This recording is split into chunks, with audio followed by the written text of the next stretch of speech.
Daily Tribune's Behind the Stripes webcast. This is Tribune Sports Editor Joe Wall-Jasper along with Tribune football beat writer David Morrison. David, Missouri coming off a season-opening 58-14 victory over Murray State. A little dicey the first quarter. They're behind 14-13, but then it becomes obviously very lopsided quickly. Just if you could, give me your maybe bright spot from the game and bleak spot from the game. Well, the bright spot is the offense, obviously. I mean, we kind of talked about it in the preseason, what the potential for this offense could be, and they showed it against, it should be said, a pretty bad FCS defense, but still, I mean, they were pretty much able to do whatever they wanted, whenever they wanted. And I especially liked kind of the interplay between the run and the pass, where they kind of opened things up with the run and got the defense crashing down, and then they'd go over top for, the touchdown to Darius White, the touchdown to Jimmy Hunt, and the 44-yarder to Dorial Green Beckham right after Murray State's first score. So that was a bright spot.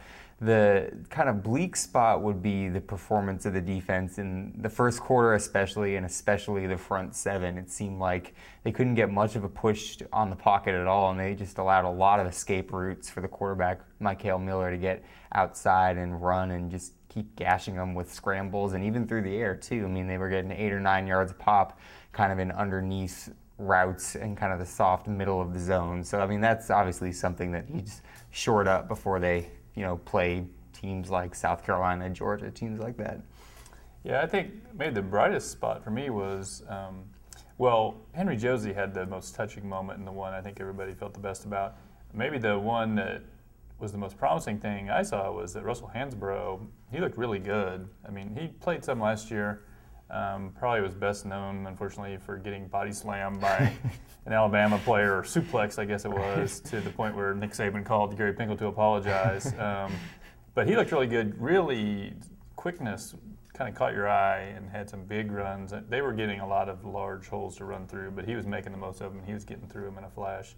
I think he's pretty well suited to the way they have a little more of a downhill running game, where last year, the last several years, it was almost every run sort of was like a jet sweep. And so this year, I think he's a little more suited to these quicker hitting plays. So yeah. And he ran over a few guys too. I mean, he showed some power. He looks like a little guy, but he does have a little bit of power. Yeah, that's kind of what I was going to add is, he had the one run in his first drive. That was the 19-yard run where he just kind of bowled through 3 or 4 defenders. And then he showed that burst like you were talking about on the touchdown run, the 51-yarder, where there was a big hole, yes, but he got to the second level, made a couple guys missed, and, gone. So, I mean, yeah, he's a multifaceted back. Looked pretty good.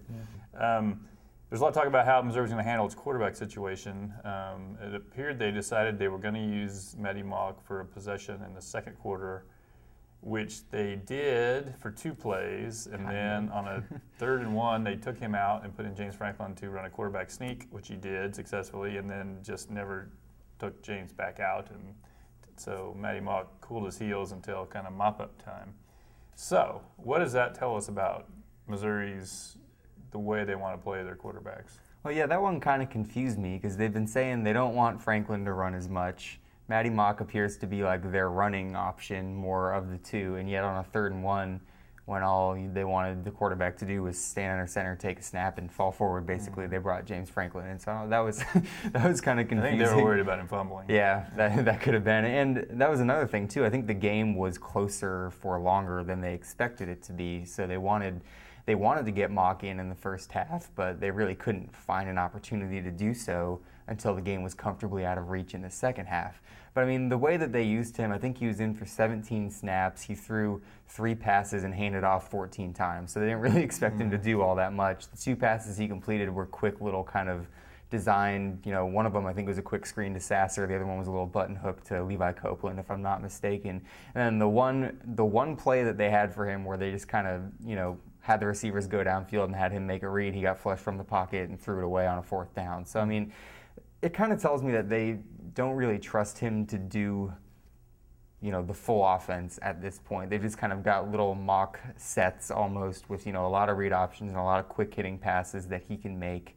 And, obviously that'll probably evolve as the season goes on as they gain more trust in him. But right now I feel like they're kind of, have the kid gloves with him and when they want to bring him into the game. It seems like maybe it's something that sounds like a better idea on Thursday than it does on Saturday. I mean, on Thursday I'm sure they thought, in the second quarter that wouldn't be 14-13. Yeah. But yeah, the one issue with him is when I look at him, it's like there's not really one thing he does better than Franklin. He's mobile, but Franklin is probably a better runner. I think Franklin at this point is a better passer. He knows the offense more. So you're really playing him to get him experience for the future, be it an injury this year or be it next year.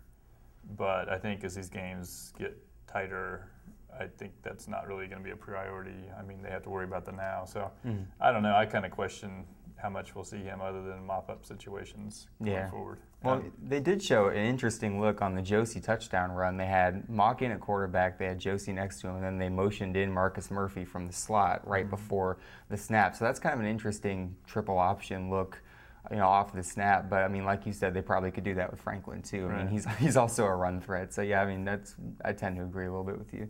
Okay. Lastly, Toledo is coming to Missouri on Saturday. Now Toledo got very little done against Florida. Defensively, they did all right. I think it was 24-6 was the final. But offensively, they gained only 205 yards, only 50 rushing yards. What sort of threat do you think they pose to Missouri? I mean, they'll probably have a more consistent